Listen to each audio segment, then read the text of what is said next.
11 अप्रैल 2024 गणगौर के दिन 200 साल बाद बनेगा स्वार्थ सिद्धि योग। 5 राशियों की चमक जाएगी किस्मत, मन चाहा मिलेगा जीवन साथी। 5 राशियों को भगवान शिव और माता पार्वती जी के आशीर्वाद से अचानक से धन का लाभ मिलने वाला है। जी हाँ मित्रों, हिंदू पंचांग के अनुसार हर साल चैत्र महीने के शुक्ल पक्ष की जो तृतीया तिथि होती है ना, इस दिन गणगौर पूजा की जाती है। और इस बार गणगौर पर जो कई महत्वपूर्ण और दुर्लभ राजयोग बन रहे हैं ना, जिससे कई राशियों का भाग्य पलटने वाला है, कई राशियों की किस्मत अचानक से बदलने वाली है। तो चलिए एक एक करते हुए जान लेते हैं कौन कौन सी है वो सबसे ज्यादा सौभाग्यशाली राशियां जिनकी किस्मत के दरवाजे गणगौर यानी कि नवरात्रि के बाद से ही बदल रही है। तो सभी राशियों के बारे में इस वीडियो में चर्चा करेंगे, ऐसे में वीडियो को पूरा लास्ट तक जरूर देखिए। और हाँ मित्रों, वीडियो को लाइक जरूर करें और कमेंट बॉक्स में जय माता दी लिखते हुए वीडियो को अपने मित्रों के साथ फेसबुक पर जरूर शेयर कर दीजिए, ताकि काम की जानकारी का जो अपडेट है ना, वो सभी व्यक्तियों तक पहुंच सके। मित्रों, गणगौर का त्योहार सुहागिन महिलाएं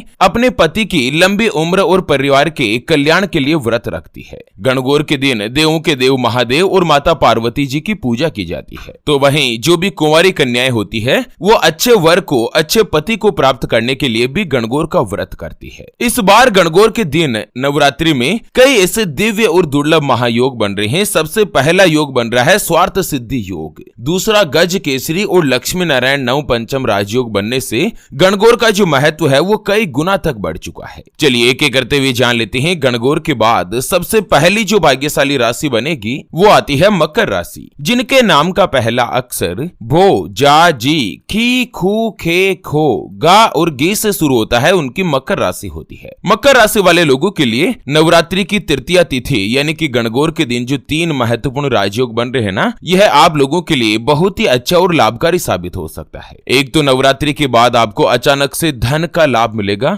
साथ ही आपकी पर्सनालिटी, आपके व्यक्तित्व में भी निखार रहेगा। आपकी जो आर्थिक स्थिति है वो मजबूत होगी। अगर आपने कोई भी कर्ज ले रखा है, अगर कर्ज से परेशान है, चाहे बैंक का लोन हो या अपनों से, रिश्तेदारों से, जान पहचान वालों से कोई भी पैसा अगर आपने उधार ले रखा है ना, तो उसे भी आप चुका पाएंगे। साथ ही नवरात्रि के बाद अगले 6 महीनों में आप कोई भी बड़ी या प्रॉपर्टी भी खरीद सकते हैं। आपके काम कारोबार के संबंध में यात्राएं होगी, जो कि आपके लिए बहुत ही अच्छी और शुभ साबित रहेगी। आपकी इनकम में बढ़ोतरी देखने को मिलेगी। माता पार्वती जी के आशीर्वाद से जो भी कुंवारी कन्याएं हैं जिनकी मकर राशि है, साल 2024 में ही आपका विवाह का योग बनेगा। और साथ ही जो शादीशुदा है, विवाहित है, उनकी मैरिड लाइफ में भी आपसी संबंध जो है वो मधुर बनेंगे। मकर राशि में भगवान शनिदेव की 7.5 चल रही है। 7.5 की वजह से पिछले कुछ समय से आर्थिक परेशानियां बनी हुई थी, लेकिन अब गणगौर के बाद से ही आपको धीरे धीरे सुधार देखने को मिलेगा। आपको उपाय बताया गया है कि गणगौर के दिन भगवान शिव और माता पार्वती जी की संयुक्त रूप से पूजा करें और पूजा के पश्चात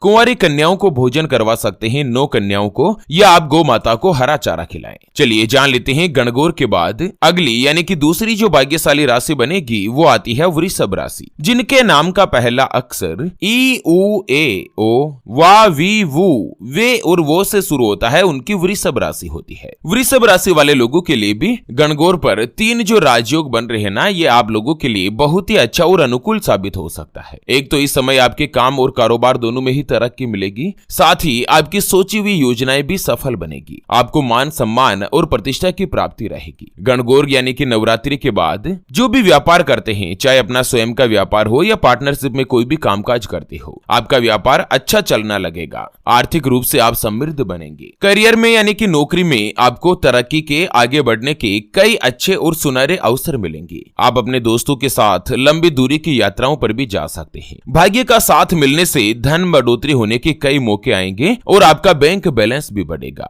जो लोग बेरोजगार है, लंबे समय से किसी अच्छी नौकरी की या रोजगार की तलाश कर रहे थे ना, उनकी तलाश पूर्ण हो सकती है। नौकरी के नए नए अवसर आपको मिल सकते हैं। परिवार के लोगों के साथ आपके संबंध अच्छे और मधुर बनेंगे। साथ ही नवरात्रि में जो सस राजयोग और रवि योग बनने से धन संबंधी अगर कोई भी परेशानी है तो वो दूर होगी, और लंबे समय से अगर आपका कोई भी अटका हुआ या रुका हुआ कार्य है ना, तो वो भी पूर्ण हो सकता है। जीवन साथी के साथ अगर अनबन चल रही थी तो वो अब दूर हो जाएगी और आपके आपसी रिश्तों में प्रेम और विश्वास बना रहेगा। आप लोगों को उपाय बताया गया है कि आर्थिक रूप से अगर कोई भी कष्ट है, दिक्कत है, बाधाएं हैं, उनसे अगर आप छुटकारा पाना चाहते हैं ना, तो गणगौर के दिन आपके आसपास अगर कोई भी किन्नर है तो उसे उपहार स्वरूप आप कोई भी वस्तु दे सकते हैं, जैसे कि आप उसको चप्पल दिला दी, घड़ी दिला दी, या आप कोई भी कपड़े दिला दिए, या इतनी बड़ी राशि आप खर्च नहीं कर सकते हैं तो कम से कम 10 रुपए 5 रुपए की ही दक्षिणा जरूर दें। कुल मिलाकर गणगौर के दिन अगर आप किन्नर का आशीर्वाद लेते हैं ना, तो आपके भाग्य के दरवाजे जल्द से जल्द खुलने लगेंगे, आपकी सभी मनोकामनाएं पूर्ण होगी। चलिए जान लेते हैं गणगौर के बाद अगली जो भाग्यशाली राशि बनेगी उसके बारे में। उससे पहले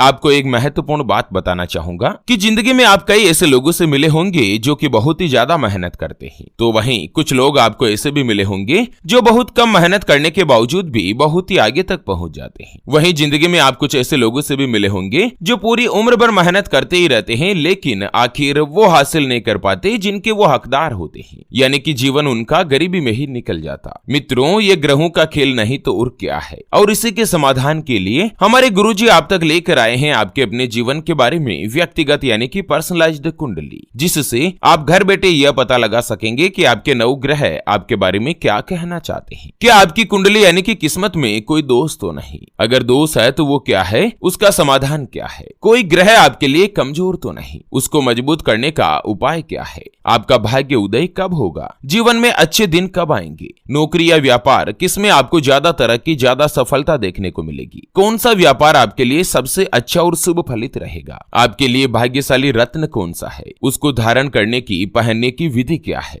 सरकारी नौकरी का योग है या नहीं? कुंडली में कितने राजयोग बनते हैं? आपका स्वयं का मकान कब बनेगा? उसके बारे में कंप्लीट जानकारी हम आपको कुंडली रिपोर्ट में बताने जा रहे हैं, जिसको अभी जो आप ये स्क्रीन पर नंबर देख पा रहे हैं ना, उस पर व्हाट्सएप पर संपर्क करके आप हमारे गुरुजी से बात कर सकते हैं, और 251 रुपए की छोटी सी नामात्र की फीस में आप अपने संपूर्ण जीवन की महाजन्म कुंडली के बारे में जान सकते हैं। अगर आपकी कोई भी समस्या है जिसका समाधान आप कुंडली बनवाकर जानना चाहते हैं, जैसे कि व्यापार में आपको लगातार नुकसान हो रहा है, घर में धन की कमी बनी रहती है, या आपके ऊपर कर्ज हो चुका है जिसको आप चुका नहीं पा रहे हैं, आपके बनते बनते काम लगातार बिगड़ जाते हैं, अटक जाते हैं, पति पत्नी के बीच आपस में बनती नहीं है, घर परिवार में लड़ाई झगड़ा या गृह कलेश बना रहता है, आपको संतान का सुख नहीं मिल रहा है, बच्चों का पढ़ाई में मन नहीं लगता, बच्चे लगातार सरकारी नौकरी या किसी अच्छी जॉब की नौकरी की तलाश कर रहे लेकिन उनको सफलता नहीं मिल रही है, या लड़का लड़की का विवाह होने जा रहा है, संबंध होने जा रहा है, चाहे लव मैरिज हो या अरेंज मैरिज हो, विवाह से पहले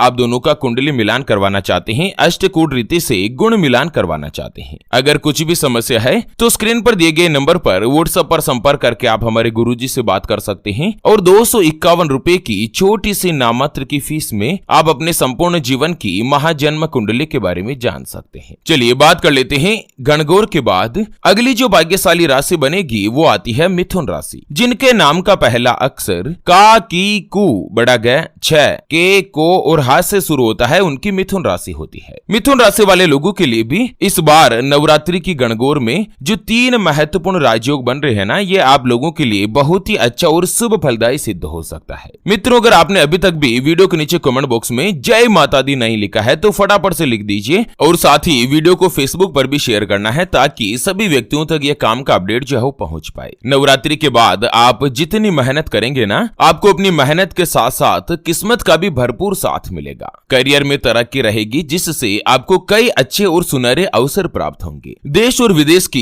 यात्राओं पर भी जा सकते हैं, और वो यात्राएं भी आपके लिए शुभ रहेगी। जो व्यापारी है, अपने स्वयं का व्यापार करते हैं, चाहे पार्टनरशिप में कामकाज हो या खुद का कोई भी व्यापार हो, अप्रैल से ही व्यापार में भी आपको अच्छा खासा धन का लाभ हो सकता है। कोई भी अच्छी या बड़ी व्यावसायिक डील फाइनल हो सकती है, जो कि भविष्य में आपको लाभ प्रदान करेगी। जो भी विद्यार्थी है, छात्र है, उनके लिए भी यह समय अच्छा है। अगर आप किसी भी प्रतियोगी परीक्षा यानी कि सरकारी नौकरी या किसी अच्छे कॉलेज में एडमिशन लेने के लिए प्रयास कर रहे हैं ना, तो भी समय आपके लिए अच्छा और उत्तम रहेगा। चलिए जान लेते हैं गणगौर के बाद अगली जो भाग्यशाली राशि बनेगी वो आती है कन्या राशि, जिनके नाम का पहला अक्षर टो, पा, पी, पू, श, न, ठ, पे और पो से शुरू होता है, उनकी कन्या राशि होती है। कन्या राशि वाले लोगों के लिए भी गणगौर का त्योहार बहुत ही अच्छा और लाभकारी सिद्ध हो सकता है। एक तो 11 अप्रैल के बाद सूर्य देव आपकी राशि के 7वें घर में गोचर कर रहे हैं, और साथ ही आपकी राशि के स्वामी बुध देव के मित्र भी है। ऐसे में जो भी शादीशुदा है उनका वैवाहिक जीवन खुशनुमा रहेगा। जीवन साथी के साथ आपका तालमेल अच्छा और मधुर बनेगा, और करियर में भी तरक्की के आपको कई सुनहरे अवसर प्राप्त होंगे। दोस्तों के साथ आप लंबी दूरी की यात्राओं पर जा सकते हैं, और जो भी कन्या राशि वाले कुंवारे हैं, चाहे लड़का हो या लड़की हो, स्पेशली जो महिलाएं हैं, लड़कियां हैं ना, उनको